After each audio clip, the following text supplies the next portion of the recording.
the outer suburbs of Columbus, Ohio, autumn doesn't arrive dramatically. It settles in quietly. The trees bronze at the edges.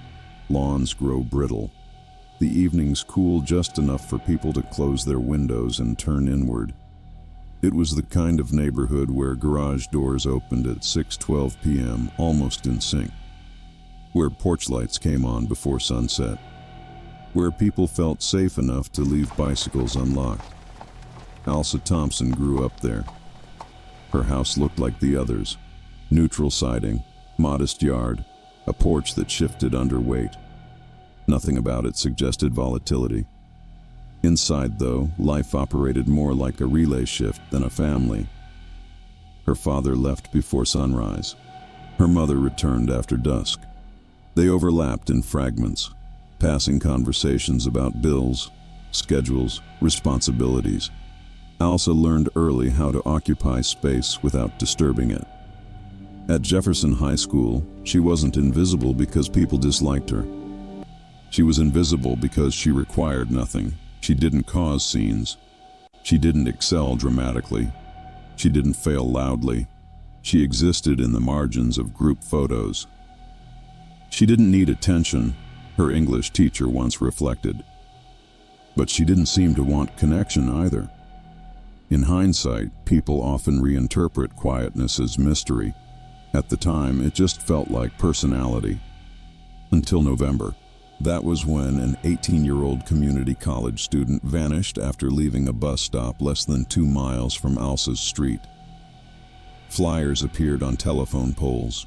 Social media posts circulated. Neighbors locked their doors more carefully for a week or two. Then routine returned.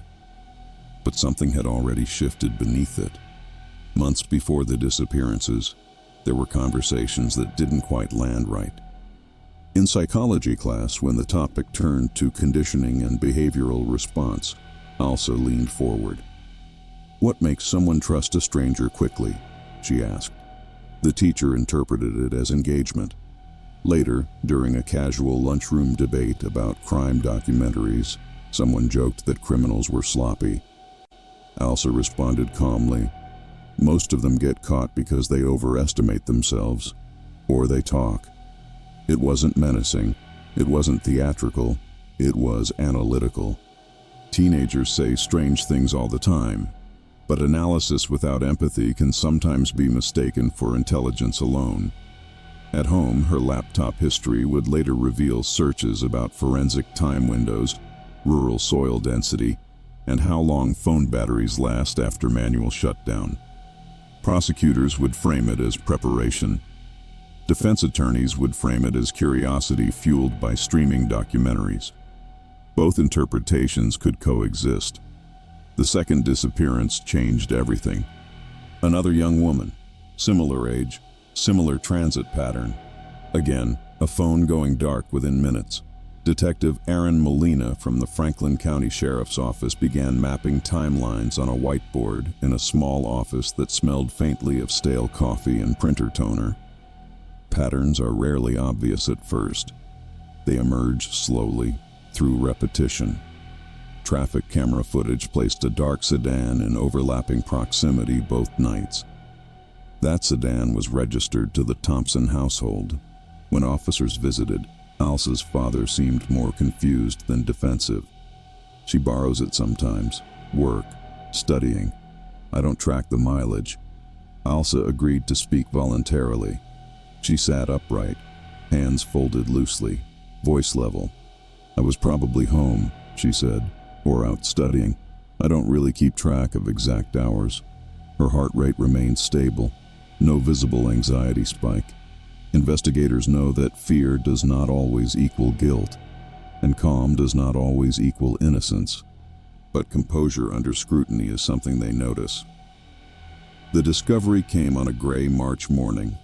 Freezing rain had hardened the soil, making the disturbed patch near a construction lot more noticeable. A jogger stopped, unsettled by the uneven terrain. The call came in at 7:42 a.m. Dental records confirmed the worst. The first missing student had been buried beneath debris and loose dirt, not deeply, but deliberately. From that moment forward, the town's quiet confidence fractured. Search warrants were issued. Forensic teams arrived at the Thompson residence before sunrise 2 days later. Neighbors peeked from behind curtains, absorbing the surreal image of uniformed officers carrying labeled evidence bags out of a house they passed daily. Inside Alsa's bedroom, investigators found notebooks. Not diaries, not confessions. Lists, structured outlines, observational notes about routines, risk variables, environmental factors. One page read, "Familiarity reduces vigilance." Another, "Routine makes people predictable." When questioned, Alsa didn't recoil. "It's writing," she said. "I build characters." It was plausible. She had no prior criminal record, no documented violent history. Then came the physical evidence. Soil traces in the trunk of the sedan consistent with the construction site. Fiber analysis linking materials found in her home to debris near the burial site. And eventually DNA recovered from adhesive tape at the scene. In a recorded interrogation session, Detective Molina lowered his voice. "Alsa, help me understand this. Did you plan it?" There was a pause long enough to register. "Planning prevents mistakes," she replied. The statement was not dramatic.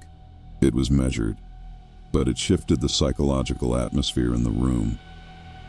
By the time the trial began, national networks had discovered the story. Headlines focused on age. Commentators debated whether society was witnessing pathology or a failure of supervision. Inside the courtroom, the narrative became less sensational and more uncomfortable. Psychologists testified about emotional detachment patterns and adolescent cognitive development. Defense experts emphasized brain maturation science, arguing that impulse control and risk evaluation are still forming at 16. Prosecutors countered with sequence. Search histories dated months prior. Route mapping simulations. Weather tracking to minimize pedestrian presence.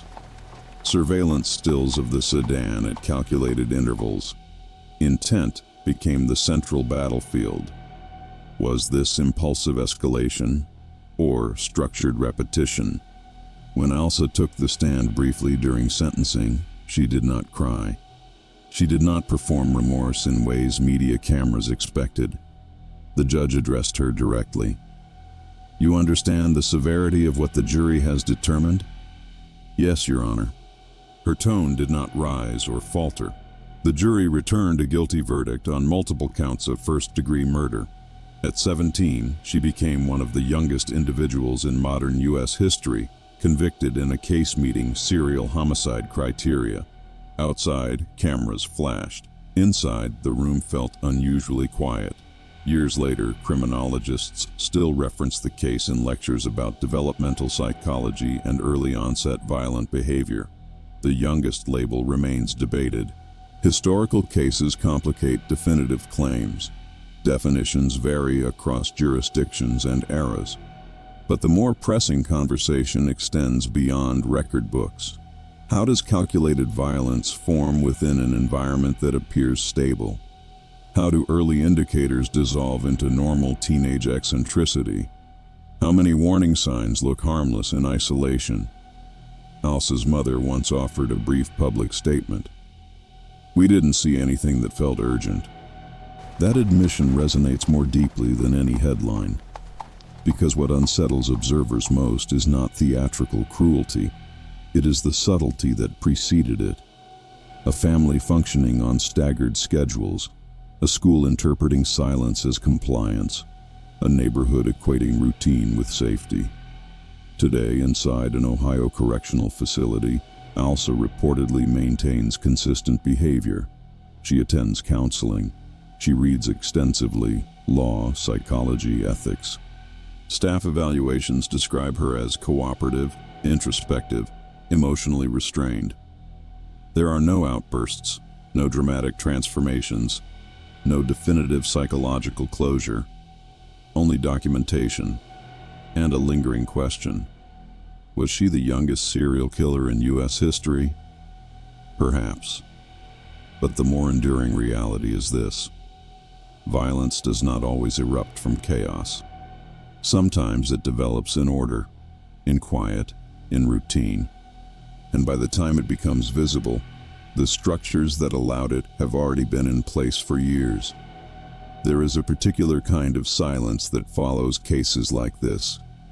It is not the silence of mystery, nor the silence of resolution. It is the silence of recognition. In the years after sentencing, Jefferson High quietly updated its behavioral reporting protocols. Anonymous concern systems were introduced. Faculty received additional training on early intervention signals, not only aggression, but extreme detachment, fixation patterns, and social withdrawal combined with analytical hostility. None of these changes were publicly framed as responses to Alsa, but everyone understood the catalyst. The neighborhood changed too, though less visibly. Parents became more attentive to digital footprints. Car keys were monitored more closely.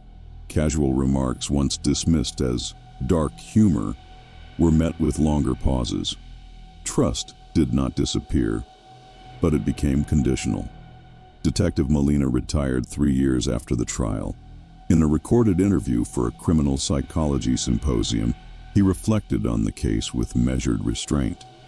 "People want a monster," he said. "It's easier that way. If you call someone a monster, you don't have to examine the environment that allowed them to operate." That observation lingers. Because what ultimately unsettled the public was not only the violence, it was the calculation, the patience, the absence of chaos.